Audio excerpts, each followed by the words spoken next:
जय हिंद दोस्तों, हम आज आपको सिंचाई की विधियां बताने वाले हैं कि सिंचाई कितने प्रकार की होती है और ड्रिप इरिगेशन, बौछारी सिंचाई विधि और बूंद बूंद सिंचाई विधि, थाला सिंचाई विधि ये कौन से भाग में आता है, हम आपको इसी वीडियो में बताएंगे। चलो स्टार्ट करते हैं। चार प्रकार की होती है ओनली। एक सरफेस इरिगेशन, उसे हम हिंदी में कहते हैं सतह सिंचाई विधि। एक सरफेस इरिगेशन, उसे हम कहते हैं अधो सिंचाई विधि। एक ड्रिप इरिगेशन, उसे कहते हैं बूंद बूंद सिंचाई विधि। एक स्प्रिंकलर इरिगेशन, उसे हम कहते हैं बौछारी सिंचाई विधि।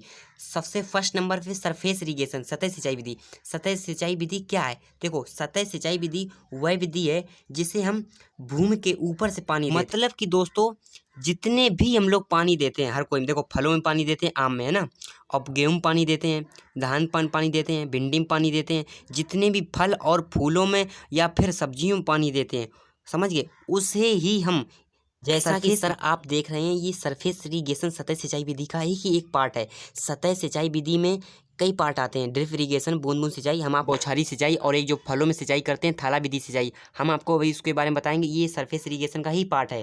तब तक के लिए दूसरे नंबर अधो सिंचाई विधि, ये क्या है? देखो, अधो सिंचाई विधि सब सरफेस इरिगेशन, हम आपको एक इमेज दिखाते हैं तब आपको ज़्यादा समझ में आएगा। ये देखिए सर, अधो सिंचाई विधि। अधो सिंचाई विधि ये देखो, ये भूमि को खोदकर और उसमें पाइप डाले गए हैं ना, भूमि को खोदकर उसमें पाइप डाले गए हैं। ये सिंचाई विधि वहाँ पर करते हैं जहाँ सतह बिल्कुल सख्त होती है। मैं आपको बता दूं सर, ये जो अधो सिंचाई विधि कहते हैं सरफेस इरिगेशन, जहाँ लवड़ी मृदा होती है वहाँ बिल्कुल नहीं करनी चाहिए, समझ गए? लवड़ी मृदाओं में बिल्कुल नहीं करनी चाहिए ये सिंचाई। इसके देखो, इसके लाभ भी हैं। बाष्पीकरण द्वारा सिंचाई की हानि नहीं होती है।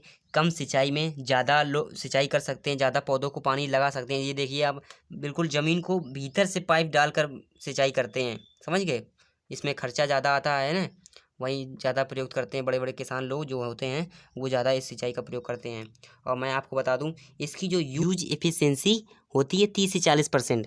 फसल कितना पानी ग्रहण करती है, कितना पानी बेकार हो जाता है, कितना पानी वो खरपतवार ग्रहण करता है, उसे हम यूज एफिशिएंसी कहते हैं। देखो, जितना फसल ग्रहण करेगी उसकी यूज एफिशिएंसी ज़्यादा होगी, और पानी जो बेकार हो जाता है वो तो फिर बेकार ही हो जाता है।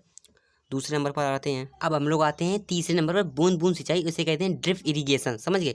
ये जो सिंचाई है ये इजराइल एक देश है, वहाँ से निकाली गई थी। आप क्वेश्चन में आ जाए कि ड्रिप इरिगेशन कहाँ से निकाली गई? इजराइल से निकाली गई। देखो ये ड्रिप इरिगेशन, इस इरिगेशन की जो यूज एफिशिएंसी है, समझ गए, जो यूज एफिशिएंसी है वो बहुत होती है। सबसे ज़्यादा यूज एफिशिएंसी किसकी होती है? ड्रिप इरिगेशन की होती है। फसल जो है पानी को ज़्यादा ग्रहण कर लेती है, इसीलिए इसकी यूज एफिशिएंसी होती है 70 से 90% होती है। पानी इसमें ज़्यादा बर्बाद नहीं होता है।